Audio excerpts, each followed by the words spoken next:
use and the ingredients that they contain. Some of the products we have around are not as safe as they appear to be.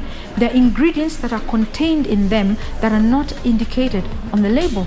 One of these ingredients is mercury. Another one is hydroquinone. Let me tell you something about mercury. Mercury is absorbed into the bloodstream where it goes into the kidney. The kidney has to clean out the blood every time, and this leads to kidney disease. It is very important to be aware of what products contain because they're not indicated on the labels. Now, one thing you can do is a home test to find out if your products contain mercury and hydroquinone. A very simple test that will only take you 1 minute will give you good and telling results. This is a simple test that you can carry out at home to detect whether your product has mercury or hydroquinone. It's a very simple test, and all you need is a drop of ordinary household bleach and of course the product that you use.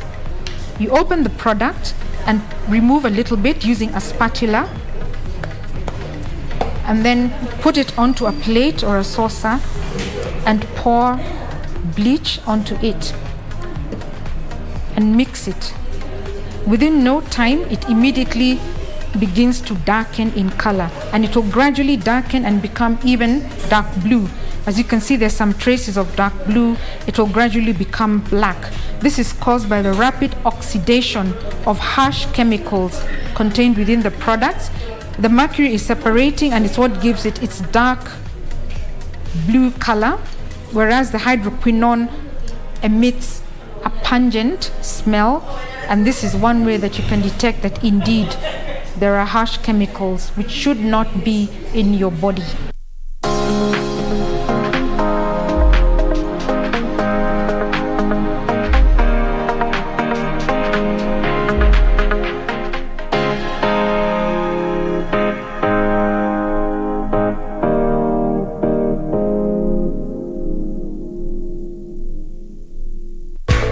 Do you know you could be seated there not knowing you're the newest millionaire in town? Want to know how? There are billions of unclaimed financial assets held by the Unclaimed Financial Assets Authority in the form of security deposits, shares, long-forgotten bank savings, pension money, among others that are waiting for the rightful owners to claim them, and you might be one of them. Stop searching in the wrong places. Visit ufaa.go.ke or dial *361# and find out if there's any unclaimed cash and other financial assets in your name. Labda umeomoka na ujui. Unclaimed Financial Assets Authority. Receive, safeguard, reunite.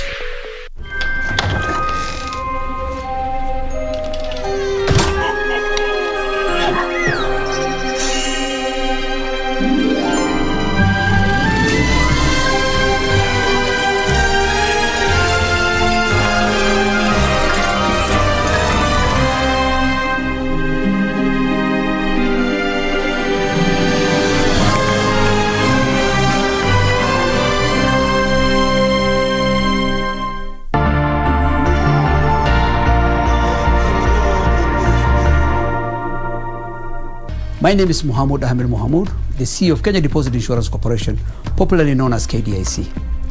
The corporation recently increased the protected sum from the previous 100,000 shillings to 500,000 shillings per account. This is the highest in sub-Saharan Africa. In effect, the corporation now covers 99% of the depositors in the unlikely event of a closure of a bank.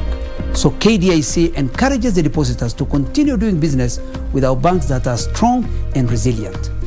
Be sure, check out for a KDIC sticker in your banking hall. KDIC, protecting your deposits.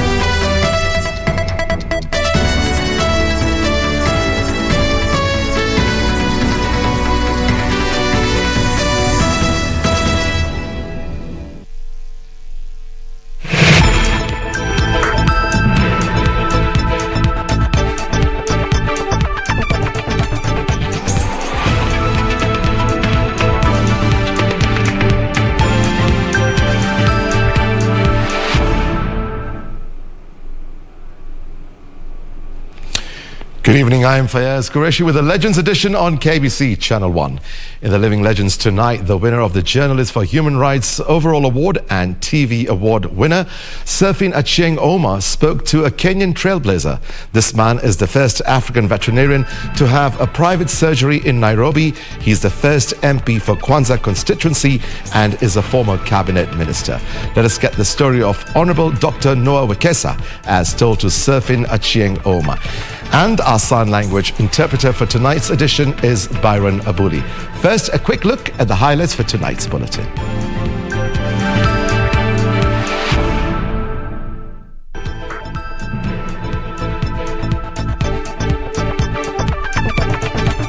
The statue of Kenyan independence hero, the late Ronald Gideon Ngala, unveiled in Nairobi. A section of senior citizens in Narok who fought for the liberation of the nation seek compensation for struggles. This is a responsibility that I'm holding here right now. It's not an award because I'm good. And it's home, Kenya Broadcasting Corporation television news anchor and reporter, Surfin Achieng Omar, crowned overall winner of the inaugural Journalist for Human Rights Award.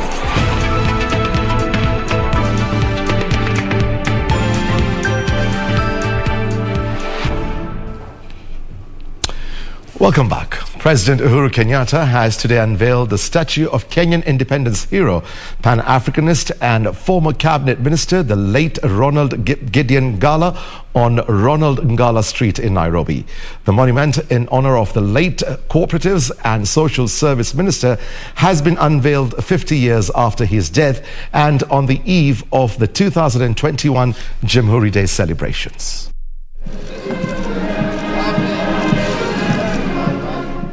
Saturday morning along Ronald Ngala Street in Nairobi, President Uhuru Kenyatta, accompanied by top government officials, unveiled a statue of the late Kenyan independence hero, the late Ronald Gideon Ngala.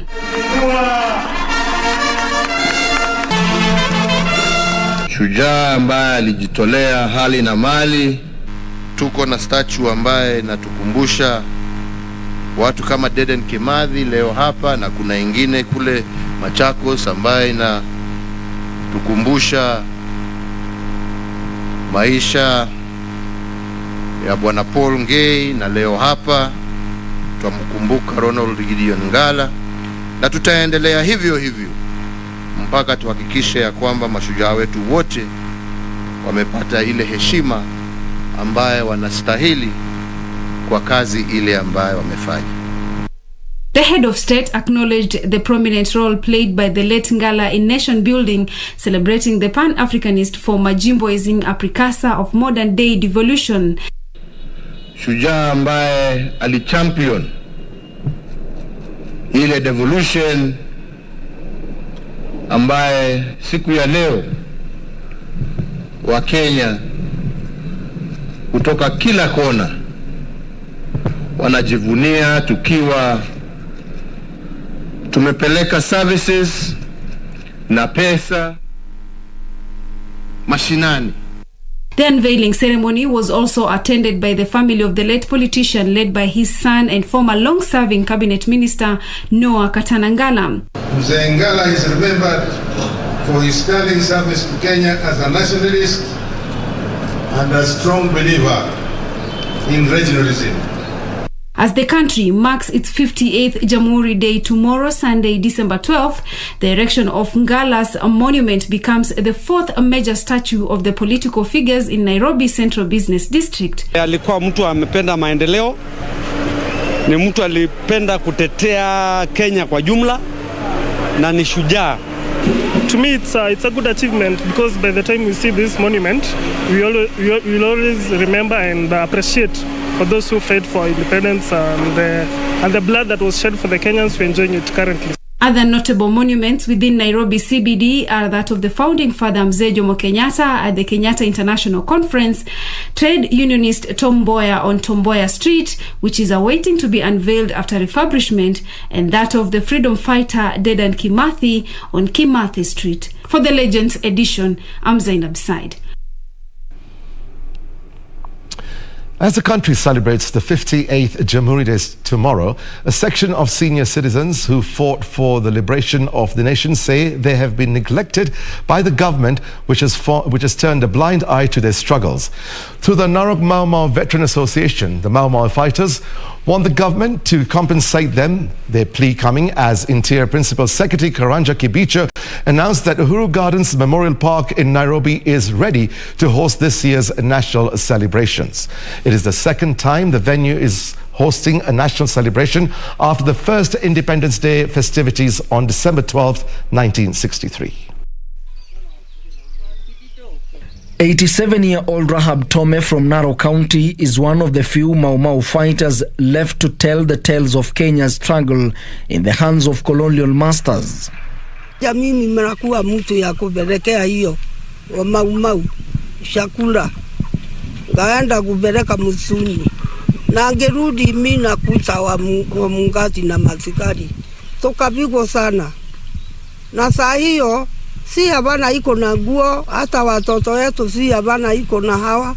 Onesmus Mwaura, aged 98, reminisces the fight for independence was not a walk in the park. Kupiga mchana na sisi usiku tuko na bendera yetu, ndio na sisi tulikuwa tunapigana. Tunajifunga sasa silaha zetu, tunajifunga kila kitu ya serikali. Kabele yako serikali ya Mau Mau tukaweka hizi. Others like Jane Olonjige had to deal with the pain of being orphaned at an early age. Tukafungiwa huko, tukakaa huko kitu kama ninakumbuka vizuri, tulikaa kama mwaka tukiwa tumezingirwa huko. Tome, Mwaura, Olonjige and many other freedom fighters are seeking compensation for past wounds. Ahadi ile mlituambia mtutumisie tafadhali, mtutumisie hiyo matumizi ili tupate ya kupea watoto. Uniangalie mimi, miaka yako ni mingi. Ni kwanza mimi bale mimi iko ni mimi tu, wale wengine manamalizeka na tunangojea wengine manakuwa bana iko na pale ya kukaa. Hata mimi pale mimi iko mina ngojea tu hii pesa ya Uhuru. Their plea coming as the country marks the 58th JAMHURI Day, whose national celebration will be held at Uhuru Gardens Memorial Park in Nairobi. Here since morning, seen all the rehearsals, repeated some of them many times to ensure that they are flowing, and we are now satisfied as the National Celebrations Committee that we are ready for tomorrow. Members of the public have been urged to remain at home and follow the celebrations virtually, as only 11,000 people will be allowed inside the grounds tomorrow. Ben Chumba, Legends Edition. Uhuru Gardens Memorial Park is a commemorative park in Nairobi that celebrates Kenya's attainment of independence from the British Empire, which happened on 12th of December 1963. It is at this place that Kenya's founding president, Mzee Jomo Kenyatta, led the first JAMHURI Day celebrations. 58 years later, his son, President Uhuru Kenyatta, leads the country in marking JAMHURI Day for the second time in Kenya's history. What constitutes the Uhuru Gardens? Over now to our features reporter, Jacqueline Wambiru. This year's JAMHURI Day FETE will be held at Uhuru Gardens, a commemorative park erected in remembrance of the country's transformation into a republic, breaking the tradition annual celebrations at the Nyayo National Stadium. Up to 11,000 people will attend this year's celebrations at the newly built Uhuru Gardens in compliance with coronavirus containment protocols.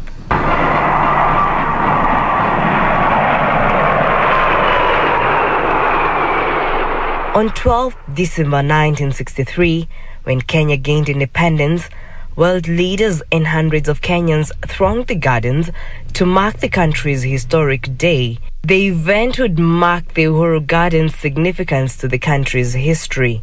The park is located along Langata Road, and it contains 3 monuments, including a fig tree or Mugumo tree, the 20th anniversary monument, and the 25th anniversary monument.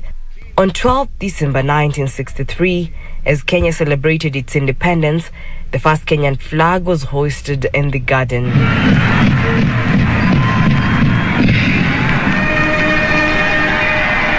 In 1966, Uhuru Gardens was declared a national monument. The fig tree planted by founding President Jomo Kenyatta was declared a national monument. The symbolic tree was planted on the spot where the British flag, otherwise known as Union Jack, was brought down and replaced with the Kenyan flag.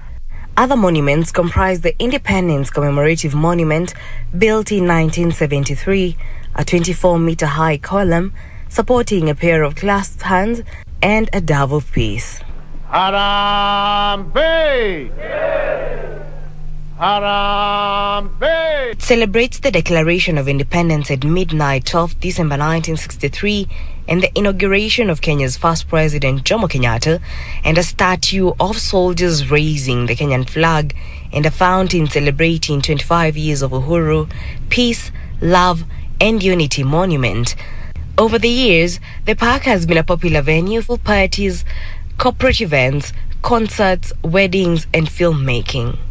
On March 1st, 2021, the National Museums of Kenya disclosed that it was developing a museum on heroism and other related facilities. Since then, the gates to Uhuru Gardens have remained closed as refurbishment commenced at the popular mausoleum and recreation point. This year, President Uhuru Kenyatta will preside over the 58th JAMHURI Day celebrations at Uhuru Gardens. The head of state is expected to unveil a historic memorial park. Uhuru Gardens will now be Kenya's largest memorial park. Reporting for Legends Edition, I'm Jackie Wambiru. Kenyan Broadcasting Corporation television news anchor and reporter Safin Achieng Ouma is the overall winner of the inaugural Journalist for Human Rights Award. Safin also bagged the television category award, both accolades earned by a feature story, The Silent Pandemic, which highlights infertility among women. The in-depth report was broadcast on KBC Channel 1 in March this year. Safin Achieng, who's the winner of the TV category, outright winner. We didn't need any other competition, right? Like it's just her and her and her. Congratulations for your good job, well done. Cheers and jubilation fill the air at the Boma Hotel in Nairobi. Amen. Amen. Everything you put your hand. As Safin Achieng Ouma was crowned the overall winner of the Journalist for Human Rights Annual Awards and the best in the television category. A better hand clap for Safin, please. Come on, guys. It is the first time the awards are being in the country, and it's no mean feat for Safin, a television news anchor and a reporter. Africa has one of the highest infertility, who is fast rising as a human rights champion. Was not enough to fill the gap of being childless. Her winning piece is a feature on infertility among women, aired as a 3-part series between Wednesday, March the 17th and Friday, March the 19th this year. I loved my husband because he respected me. Her high spirits as she narrates their love story can mislead you to think that her marriage was a bed of roses. The well-researched story, titled The Silent Pandemic, saw Safin travel to a silent village in Bondo, Siaya County, to highlight the plight of affected women. Let's encourage training for these journalists so that they can also produce better features. Congratulations to all the winners. We were touched by your story, Safin, because you could see the pain.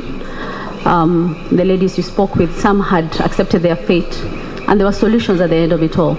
She hopes to inspire change in perceptions and promotion of human rights through her stories. This is a responsibility that I'm holding here right now. It's not an award because I'm good.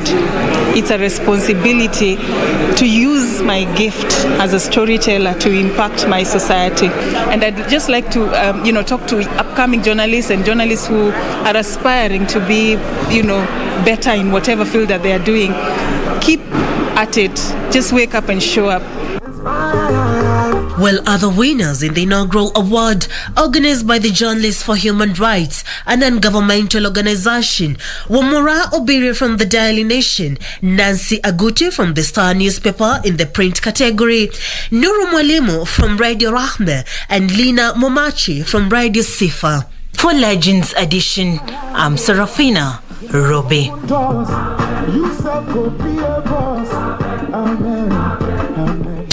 Congratulations and well done, Safine. It's an extreme honor for you and KBC. A big round of applause for you.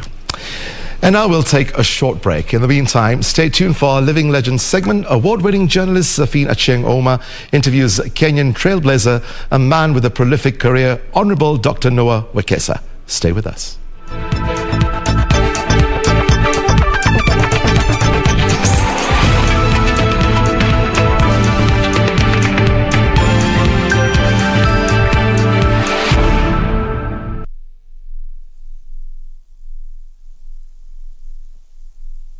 Ili kupata sikiza tuni hii ya Romans chapter 8 verse 39, bonyeza star 811 star 965 hash.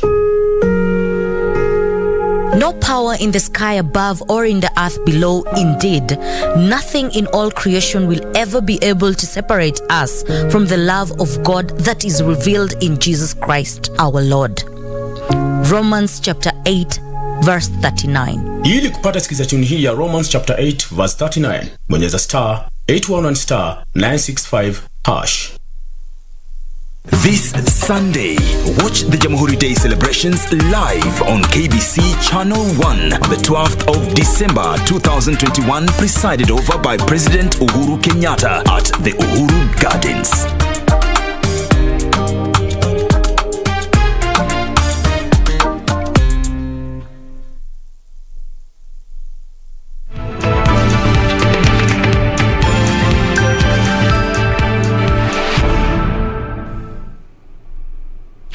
Welcome back. A section of leaders allied to Deputy President William Ruto have cautioned Orange Democratic Movement leader Raila Odinga to be wary of those pushing for his presidency.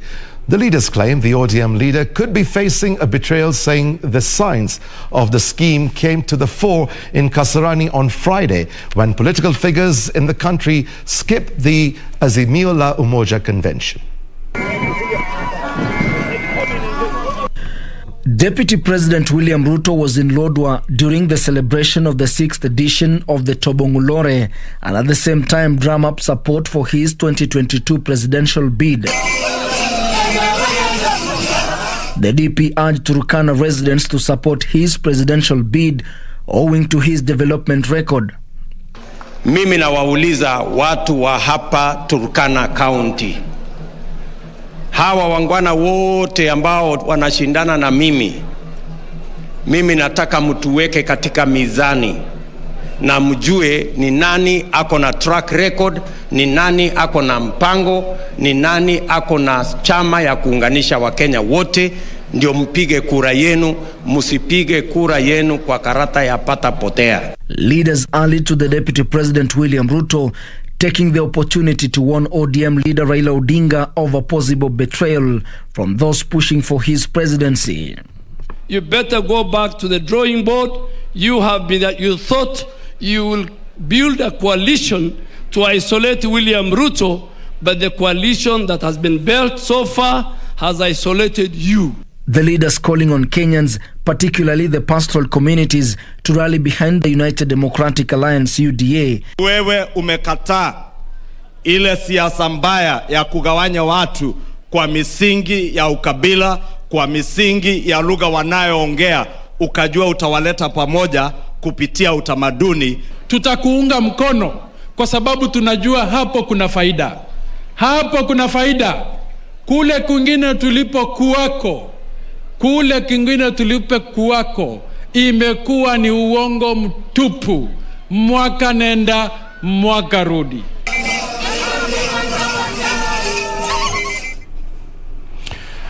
Police in Garissa have arrested suspected militants and recovered 4 firearms, among them 3 AK-47 and 203 rounds of ammunition following a sting operation conducted last night.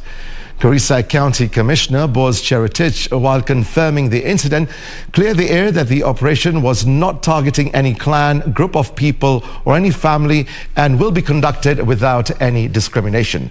He said security operations will be conducted within the country to root out all militia groups who are terrorizing people and urged the citizens to cooperate. Tumekuwa na visa kadhaa na watu wameumia. Kuna watu ambao wametishwa. Tumekuwa na incidents mbalimbali ya hawa kora kutembea na kupiga risasi na kutisha watu. The African Union Inter-African Bureau for Animal Resources, AU-IBAR, has embarked on building capacity for African Union member states to invest in a blue economy. The acting director of AU-IBAR, Dr. Nick Nkwapa, says the African continent has great potential for utilizing aquatic resources to build its economy. The acting director of AU-IBAR, Dr. Nick Nwankpa, says capacity building is critical for the African continent to be able to harness its potential and exploit the vast aquatic resources available to maximize the benefits from the blue economy. The blue economy is a project that has come in now, and AU-IBAR is trying to harness all the resources so that member states can benefit. During the inception workshop on conserving aquatic biodiversity in African Blue Economy held in Naivasha, the FishGov 2 project manager at Auda NEPAD, Dr. Clement Ajololo, termed the blue economy as the new frontier for human development. The blue economy is one area that Africa needs to harness its potential for economic, social transformation, and is one area that we have not really tapped into so well. Dr. Ajololo urged for better coordination among African Union member states through utilization of the African Blue Economy Strategy, the ABES. We need to work together to really address some of the problem that we face from the climate, even from our own land management approaches. That how we manage the oceans also determine how much we can get out of the oceans as a resource. Reporting for the Legends edition, I'm Judith Akolo. And it's time for a quick break. When we come back, Topi Lambila joins us with the latest in sports. Stay with us.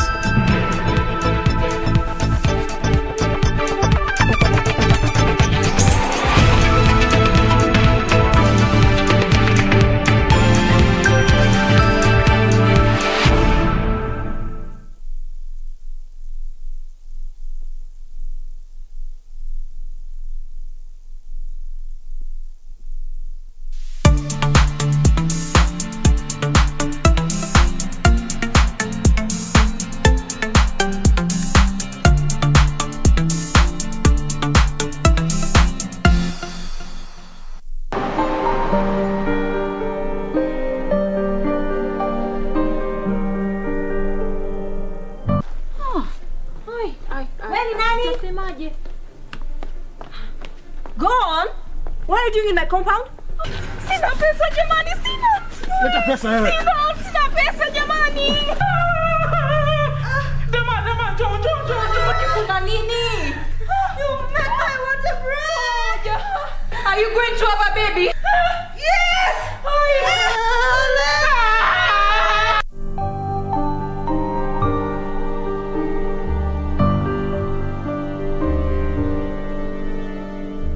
This Sunday, watch the JAMHURI Day celebrations live on KBC Channel 1 on the 12th of December 2021, presided over by President Uhuru Kenyatta at the Uhuru Gardens.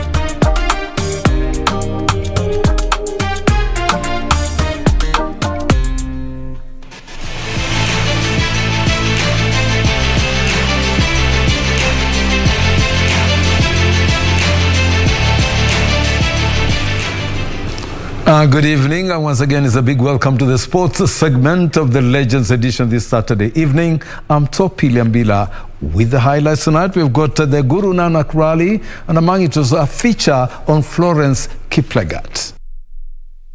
Mega Homeboys are now perched at the top of the Kenyan Premier League table with 18 points after barren draw against host Bidco United at the Thika Municipal Stadium. Nairobi City Stars are placed second with 17 points after trouncing Mathare United 2-0. Peter Opio scored a brace for City Stars. In other matches played Saturday, Wazito FC played to a 1-1 draw against Kenya Police, while Zoya Sugar humbled Kariobangi Sharks 3-1.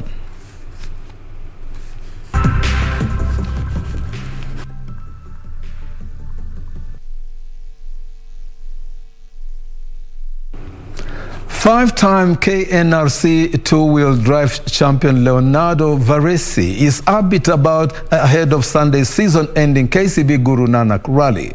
The rally will cover a cumulative distance of 154 kilometers. Karanja with the details. The Nairobi-based driver was unstoppable in his two-wheel drive class on the technical Nanyuki gravel in October, where he had returned from a long 2-year sabbatical. He led his class throughout to register his first win in 2 years. Varese says his mission is to survive the long energy sapping stages in Ilbisil. We've had to go into the last round fighting for the championship, and in 3 occasions was the title decider, and it always fared well for us, so we have good memories of that rally. Varese has 2 targets in Ilbisil: to finish the Sikh Union Club organized round and test his Toyota Auris two-wheel drive well in time for full season next year. The multiple Kenya two-wheel champion will team up with Kigo Kareithi. This rally especially has a very long stage, which we've not done for a long time. It's a 60-kilometer stage, so it's a bit of you need to keep your energy up, your concentration up. So basically that's the decider of the rally. The event will feature a 2-stage loop, which will be repeated twice to make up a cumulative competitive run of 154 kilometers. Kenya drafts champion Crispin Odhiambo emerged victorious on day 1 of the drafts competition held on Saturday at the Mbotela Social Hall in Nairobi. The 2-day event will end on Sunday with the winner walking away with the 15,000 Kenya shillings. Take a listen. The final tournament of the year, with more than 10 teams from all over the country taking part. Kenyan champion Crispin Odhiambo was unstoppable on day 1, emerging the winner ahead of the final round. Speaking at the event, the captain of the national draughts team, Charles Musyoka, hailed the participants for taking part in this year's competition. Wakati huu wa corona tumecheza online tournament kama 30 online tournaments 2 years hivi. Na sasa after vile corona imepungua, tumesema sasa tuanze kucheza face to face, because online pia ina changamoto zake, iko na cheating, using programs. Musyoka also called on the Ministry of Sports to support the players, stating that it is one of the ways to promote the sport. Before corona tulikuwa tumejaza forms na tukasubmit kwa Registrar of Sports tukue registered Kenya kama Kenya Draft Association, lakini vile corona ilikuja ikakuwa restriction, ofisi zikafungwa, but we are preparing ourselves. The first thing January ni kuenda kufuatilia hiyo mambo ya registration as we follow up na kupeleka mchezaji wetu mwenye amekuwa invited huko US. The competition will end on Sunday with the winner walking away with 15,000 Kenyan shillings. Daniel Mwendwa for Legends Edition Sports. Thank you, Dan Mwendwa. I believe many of us have been now educated on what Kabaddi actually is. Now, the annual Kabaddi National Open Championship is slated for Wednesday next week at the GSU Ruaraka grounds, and the event will be used to select a national team for the East Africa Championship set to be held in April next year in Zanzibar. Details. It's all systems go ahead of the annual Kabaddi Open tournament slated for next week at GSU Ruaraka grounds. So far, 3 teams have confirmed participation: National Police Service, Paradiso and TAC. The tournament will be used to select the national team for the East African Championship slated for April next year in Zanzibar. Sisi tulikam tukachukuliwa mtaani, tukafunzwa, tukacheza na imekuwa ikisaidia mavijana wengi sana. Kama mimi nilivuruta wale vijana tulikuwa tunashinda nao base, wengine tumetulia, wenye hatuko job, tukaambiana ni aje badala ya kukaa hivyo tukama hata tucheze kidogo, tucheze game mpya yenye watu hawaijui sana, at least tuone what can come out of it. We are happy venye tunacheki venye teams zinakaa pamoja, kwa sababu hii mwaka ilikuwa ni kama kuclose mwaka na kukaa pamoja. Tulikuwa tukiwa teams mingi, lakini unfortunately mazee kwa sababu ya vitu mingi na ilikuwa too soon, so tungeweza kupanga na hizo teams zingine zikam, tungefurika hapa. Yes. The Zanzibar tournament will act as a training ground for Kenyan teams ahead of the African Championship set to be held on 23rd to 28th of July in Cairo, Egypt. In the last outing, the Kenyan men team bagged the African title in Dar es Salaam, Tanzania. Meanwhile, Kenya is set to host the African Junior Championship in December next year. Daniel Mwendwa for Legends Edition Sports. On the international scene, former Indomitable Lions of Cameroon striker Samuel Eto'o has been elected president of the Cameroon Football Federation a month before the country hosts the African Cup of Nations. Eto'o, who played for Barcelona, Inter Milan and Chelsea, will run Cameroonian football for the next 4 years. The four-time African Footballer of the Year defeated rival Seydou Bombo Njoya, the fourth vice president at the Confederation of African Football. 7 candidates should have contested the elections, but five of them pulled out on Saturday.